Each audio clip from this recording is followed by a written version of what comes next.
Hello दोस्तों, तो आज का मैं ब्लॉग स्टार्ट कर रही हूँ। सुबह का टाइम है ये और आज है फ्राइडे। तो रमज़ान से पहले जो हमारी कुछ सफाई होती है घर की, तो चलिए उसको कर लेते हैं और फिर पार्ट पार्ट में मैं दिखाऊंगी कि मैं रमज़ान की तैयारी कैसे करती हूँ। तो आज है घर की सफाई पार्ट 1, घर की सफाई डीप क्लीनिंग पूरे रूम की, किचन की। तो चलिए करते हैं और साथ साथ आपको दिखाते हैं, और नेक्स्ट पार्ट में भी आएगा, मतलब 2-3 पार्ट में मैं रमज़ान का प्रिपरेशन शेयर करूँगी आपसे। तो चलिए देखते हैं मेरे घर का। ये सुस्त इंसान बस पड़ी रहती है दिन भर लैपटॉप के सामने। बागड़ बिल्ला इधर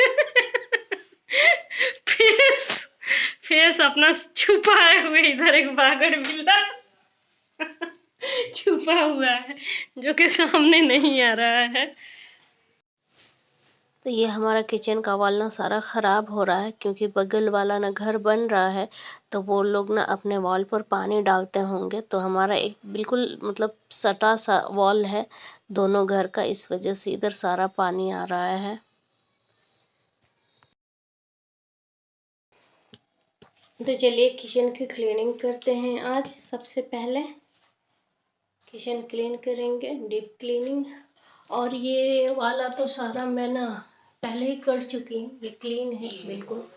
और पेपर वेपर बिछा कर मैं सारा क्लीन कर चुका हूँ। ये ऊपर वाला जो कबर्ड है जो भी है, ये ऊपर वाला भी सारा क्लीन है। ये बस मुझे चिमनी साफ करना है, और साथ ही ये नीचे वाला कबर्ड वगैरह साफ करना है। तो चलिए स्टार्ट करते हैं आज का ब्लॉग।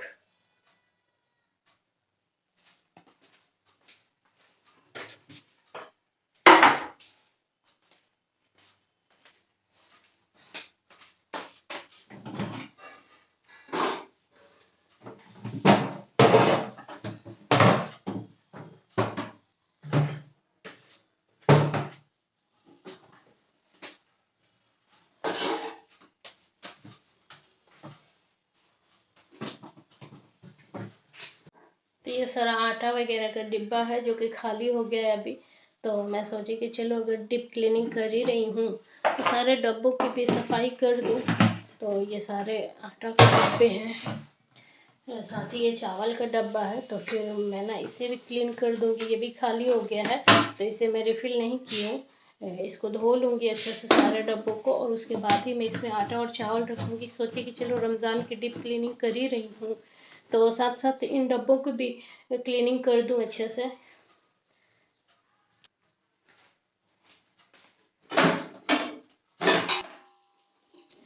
तो ये मेरा व्लॉग फ्राइडे से स्टार्ट कर रही हूँ मैं। तो यहाँ पर ना फ्राइडे के दिन ना बच्चों को मैं मुल्तानी मिट्टी लगाने के लिए फेस पर दे देती हूँ, क्योंकि ये बढ़ते एज के बच्चे हैं। तो थोड़ा सा तो हल्का फुल्का सा इन्हें अपना फेस का केयर करना ही पड़ता है। तो मैं यहाँ पर ना गुलाब जेल में बस मुल्तानी मिट्टी घोल कर और दे देती हूँ कि फ्राइडे के फ्राइडे वो लगा लें। ज़ोहर का फेस पर तो मतलब काफ़ी पिंपल्स आ जाते हैं। उसका फेस ना अपने पापा के जैसा है। मतलब उसके पापा का भी ना जब टीन एज के थे वो, तो उनको भी काफ़ी पिंपल्स आते थे। तो सेम ज़ोहर का भी वैसा ही है। ज़ोहर के फेस पर भी काफ़ी अभी पिंपल आ रहे हैं। और सबा का फेस ना मेरी तरह है। मेरा आज तक अभी बचपन से आज तक कोई पिंपल्स मेरे फेस पर नहीं आए हैं, तो सेम सबा का भी वैसा ही है। सबा के फेस पर भी पिंपल नहीं आते हैं, और अल्हम्दुलिल्लाह अभी तक तो असद के फेस पर भी किसी तरह का कोई पिंपल नहीं दिखा है।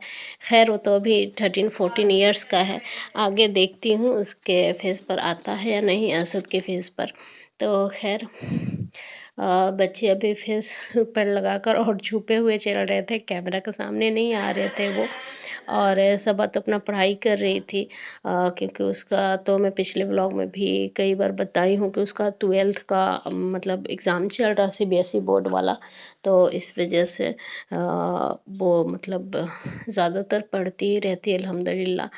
तो खैर उसके इम्तहान खैर से हो जाएं तो उसके बाद फिर वो CUET का एग्ज़ाम देगी। तो देखें मतलब क्या रिस्पॉन्स रहा उसका एग्ज़ाम देने के बाद, मतलब रिज़ल्ट का। खैर यहाँ पर किचन के कबर्ड की मैंने सफाई कर ली थी, अच्छे से सब क्लीन कर लिया था। जो खाली डिब्बे हैं उन्हें मैंने बाहर कर दिया है।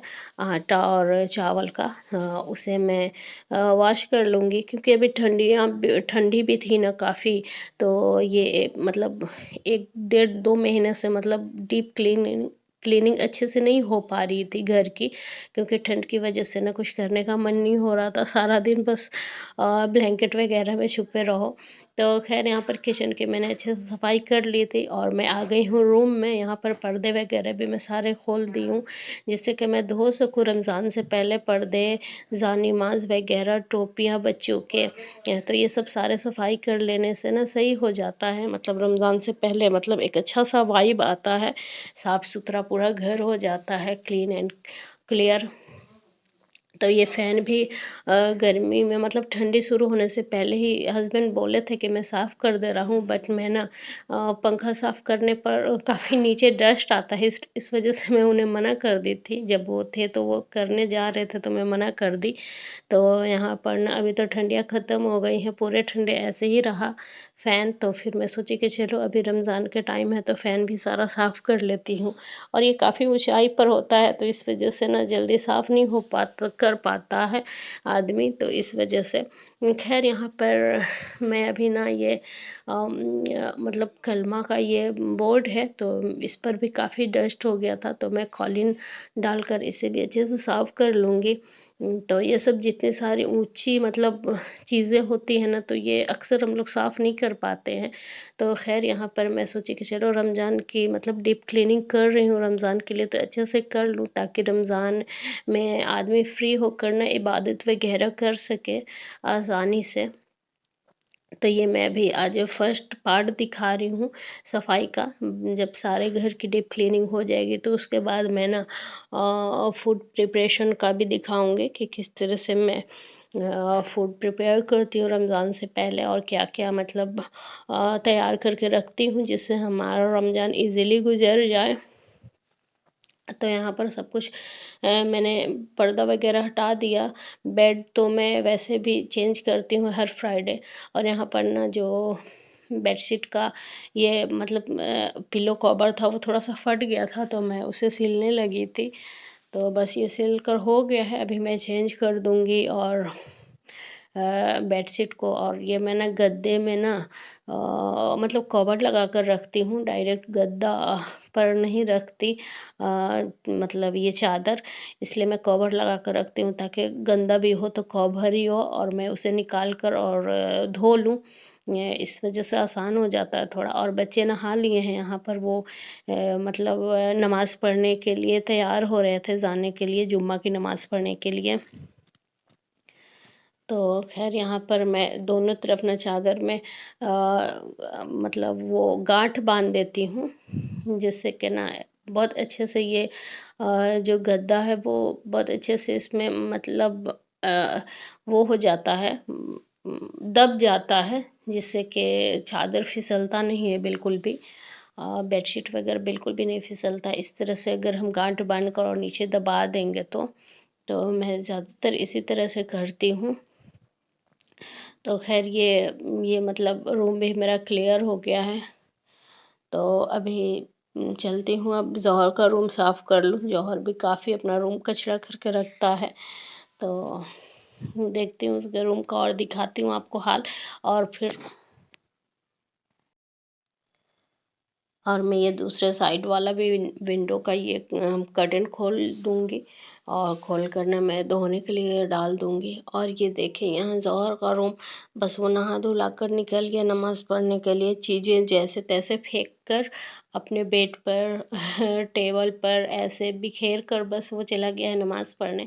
तो मुझे ना अभी ठंड के कपड़े भी रखने हैं, क्योंकि सारा मैं धो धो कर और कबर्ड में रखी हुई हूँ। जितने भी ठंडी के कपड़े हैं ना, सर्दियों के जितने भी गर्म कपड़े हैं, वो सारे मतलब अभी रखी नहीं हूँ, मुझे बेड में रखने हैं। तो फर्स्ट वाला अभी जो रूम क्लियर करके आई हूँ ना, वो सारे मैं उसी बेड में रखूँगी, गरम कपड़े जो भी हैं। तो फर्स्ट वाला रूम अभी जो मैं क्लियर करके आई हूँ, उसी वाले बेड में सारे कपड़े डालूँगी। तो धोकर मैंने सारे कबर्ड में रख दिए हैं, कुछ हल्के फुल्के से हैं जो अभी भी हम लोग पहन रहे हैं। तो वो सब भी सारे धुल जाएं, मतलब कुछ दिन में तो अभी ख़त्म हो ही जाएंगे, 1 वीक में ठंडी पूरी तरह से। तो मैं सोच रही हूँ ना कि वो भी मतलब पूरी तरह से मतलब सारा कुछ धो लूँ, उसके बाद से सब मैं रख दूँगी इकट्ठा ही। तो और ये वाला जो बेड है ना, इसमें मैं रखूँगी जो ब्लैंकेट वगैरह है। तो क्योंकि ये ना खोलने में थोड़ा सा प्रॉब्लम होता है, वो वाला बेड आसानी से खुल जाता है और इसको खोलने में थोड़ा सा प्रॉब्लम होता है, क्योंकि ये स्लाइडर वाला ऐसे खींच कर खोलना होता है। तो इस वजह से इसमें थोड़ा सा प्रॉब्लम होता है। खैर ये गद्दा नया ही आया था अभी, पिछला वाला जो गद्दा था ना वो दब गया था, तो इसलिए हस्बैंड ने उसे चेंज कर दिए थे। वो मतलब गारंटी में था, तो इस वजह से वो उसको चेंज करके ले लिया। और जिस शॉप पर से हम लोग लाए थे तो वो दब गया था एक जगह से, तो ये नया ही आया है अभी। एक हफ्ता ही हो रहा है इसे आए हुए, इस वजह से इसका ना प्लास्टिक वगैरह नहीं निकला है। तो हम लोग ना फिर ये बेड क्लीन कर देंगे। काफ़ी गंदा था जब से ये बना है ना बेड, तो इसमें हम लोग अभी तक कुछ नहीं रखे हैं, क्योंकि हम लोग को यहाँ पर शिफ्ट हुए ना अभी 1 साल भी नहीं हुए हैं। हम लोग रमज़ान में शिफ्ट हुए थे। तो जब मतलब 11-12 रमज़ान को पिछले साल हम लोग शिफ्ट हुए थे यहाँ पर। तो फिर ठंडियाँ ख़त्म हो गई थी उस टाइम, तो इस वजह से ना हम लोग यहाँ कुछ भी नहीं रखे थे गर्म कपड़े वगैरह। अभी सारा आ रहा था हमारा गर्म कपड़ा। तो जब अभी इस बार जो ठंडी आई, तो हम सारा कपड़ा धीरे धीरे मतलब थोड़ा थोड़ा करके ले आए यहाँ पर। तो अब यहाँ पर भी रखने के लिए फिर जगह चाहिए। तो ये जब से बना हुआ है, इसमें हम लोग कुछ नहीं रखे हैं, क्योंकि जब हम लोग यहाँ पर शिफ्ट हुए थे तो सर्दियाँ ख़त्म हो गई थी। तो यहाँ पर मैं सब बॉक्स साफ़ कर लूँगी। तो ये देखिए कितना गंदा हो रहा है, तो इसे मैं अच्छे से साफ़ कर लूँगी। और फिर इसके अंदर ना मैं सारा ब्लैंकेट, इस बेड के अंदर सारा ब्लैंकेट रखूँगी। और दूसरा वाला जो अभी जो बेड मैं साफ़ करके आई हूँ, तो उसमें ना सारा जैसे जैकेट वगैरह कपड़े वगैरह सारा गर्म रखूँगी, और इसमें ब्लैंकेट रखूँगी। तो बस सारा सफाई कर लेती हूँ मैं। और उसके बाद ना आज फ्राइडे भी है, और काफ़ी टाइम मतलब हो गया था नहाने में काफ़ी लेट हो गया था, क्योंकि डीप क्लीनिंग करने में तो टाइम जाता ही है। और मैं इसलिए फ्राइडे को रखी थी कि जैसे कि फ्राइडे को हम ऊपर से भी सारा झाड़ पोंछ करेंगे, तो वो नीचे गिरता है, तो चादर तो मतलब बदलती ही हूँ फ्राइडे को। इस वजह से ऊपर से भी अच्छे से क्लीन होके नीचे जो भी गंदगी गिरेगा, तो चादर वगैरह तो चेंज होगा, तो सारा नीचे से ऊपर से सब मतलब अच्छे से क्लीन हो जाएगा। अदरवाइज अगर जिस दिन चादर नहीं चेंज करना हो और ऊपर से सफाई करो, तो सारा फिर नीचे गंदा हो जाता है। तो मतलब मैं तो एक हफ्ते पर चादर चेंज करती हूँ, जैसे फ्राइडे के फ्राइडे। तो इस वजह से मैं फ्राइडे का दिन आज चूज की थी कि आज डीप क्लीनिंग अच्छे से कर लूँ। बट वही है कि थोड़ा सा लेट हो गया मुझे। फ्राइडे के दिन इबादत वगैरह भी थोड़ा सा ज़्यादा हो जाता है करने को, तो थोड़ा सा लेट हो गया मुझे खाना बनाने में भी। खैर ये बेड भी मेरा क्लियर हो गया है। और पर्दे मैं इसको खोल दूँगी, ये मुझसे नहीं खुल रहे थे पर्दे, पता नहीं क्यों बहुत टाइट था। तो ज़ोहर आएगा तो मैं उसे खुलवा लूँगी। और यहाँ पर ना सारा मैं इकट्ठा कर रही हूँ ये सब चीज़ें, धोने वाला जो भी है चादर वगैरह कर्टन वगैरह। खैर यहाँ पर मैंने बनाया है अभी पुलाव, और बच्चे चले गए हैं नमाज़ पढ़ने। और यहाँ पर मैं पुलाव बनाई हूँ, और साथ ही में चिकन बनाई थी। तो बस आ ही गए हैं बच्चे अभी जस्ट, और मैं उन्हें खाना दे रही हूँ अभी। तो असद यहाँ पर प्याज काट रहा अपना। अगर पुलाव और चिकन वगैरह बना या फिर बिरयानी बना, तो उसे प्याज के साथ नींबू नमक डालकर, प्याज बहुत ही ज़्यादा पसंद है पुलाव चिकन के साथ या फिर बिरयानी वगैरह के साथ। तो खैर ये हो गया है नेक्स्ट डे, फ्राइडे के दिन मैंने लंच के बाद फिर कुछ सूट नहीं किया था। और यहाँ पर नेक्स्ट डे हो गया है, सारे डब्बे जो मैंने धुल कर रखे हुए थे, तो ये सूख गए हैं। ये देखे चावल और आटा का जो भी डब्बा है, ये सारा सूख गया है। तो मैंने इसमें सब डाल कर रख दूँगी आटा वगैरह। आटा तो कब से आकर रखा हुआ था, बट डिब्बा मैं धो नहीं रही थी, इस वजह से ना मैं इसमें नहीं रिफ़िल कर रही थी। तो खैर इसमें सारा आटा डाल दूँगी और डालकर इसे इसके जगह पर रख दूँगी किचन में। और फिर आज सैटरडे है और हमें ना संडे को जाना भी है। सबा का मंडे को एग्ज़ाम है, तो संडे को फिर से आरा निकलना है। अभी फिज़िक्स का होने वाला है, सीबीएसई वाला जो हो रहा है एग्ज़ाम। तो नेक्स्ट एग्ज़ाम सबा का फिज़िक्स का है। इंग्लिश और केमिस्ट्री हो गया, अभी फिज़िक्स का होने वाला है। तो यहाँ पर मैंने रख दिया है आटा, अब मैं इसे रख दूँगी किचन में।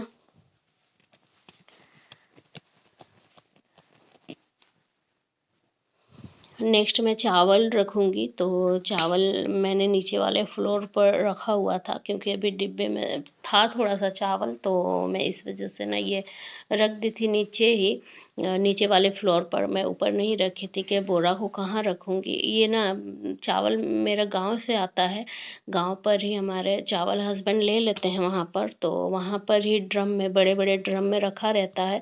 और वहाँ से थोड़ा थोड़ा जितना भी ज़रूरत होता है, 5 किलो 10 किलो तो करके ऐसे आ जाता है। जब भी कोई गाड़ी वगैरह आता है तो या फिर कोई आता है तो हस्बैंड उनसे भेज देते हैं।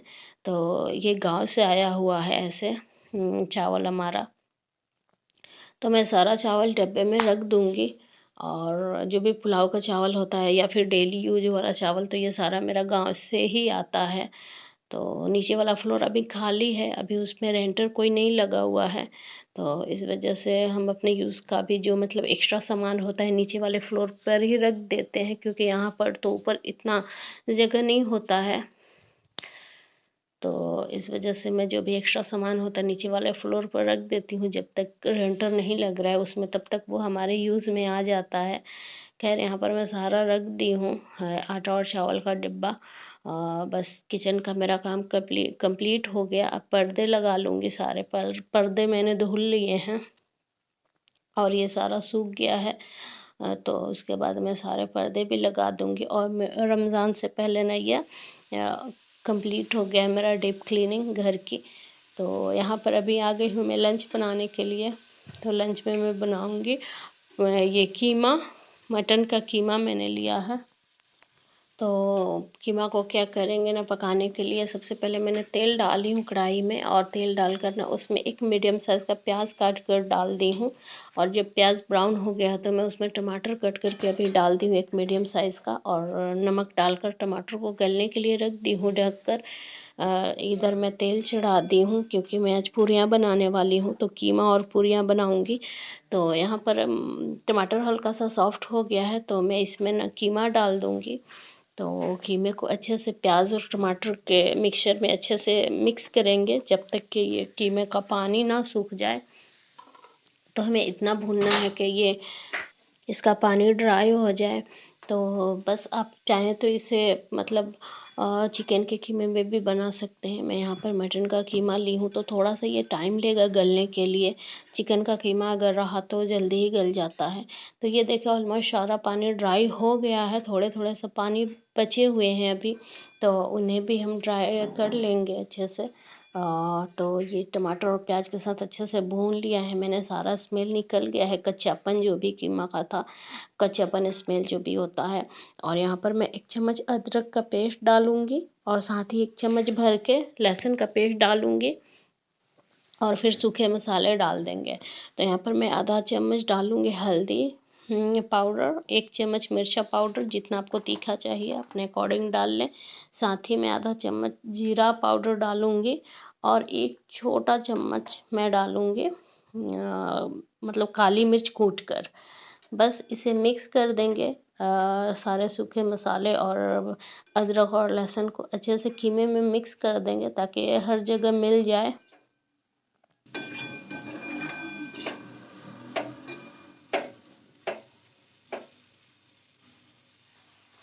तो ये देखिए कीमा को मैंने अच्छे से मिला लिया है, और ये पैकेट मसाला का है, ये मतलब बहुत ही खुशबूदार मसाला है।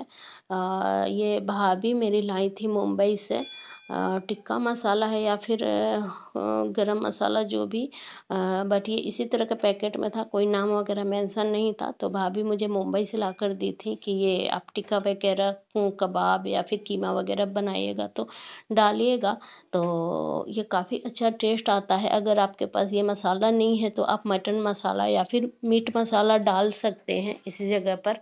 तो मैंने इस मसाले को एक चम्मच भर के, यानी कि 1 टेबल स्पून के करीब डाला है, और साथ ही 2 गिलास पानी डाल दूंगी। तो मसाले को सबको मिक्स कर दिया है। अच्छे से मिक्स करने के बाद ना 2 गिलास पानी डाली हूँ, या फिर जितना में आपका कीमा गल जाए उतना पानी डाल लें, और फिर मैंने इसे ढककर मीडियम फ्लेम पर पकने रख दूंगी।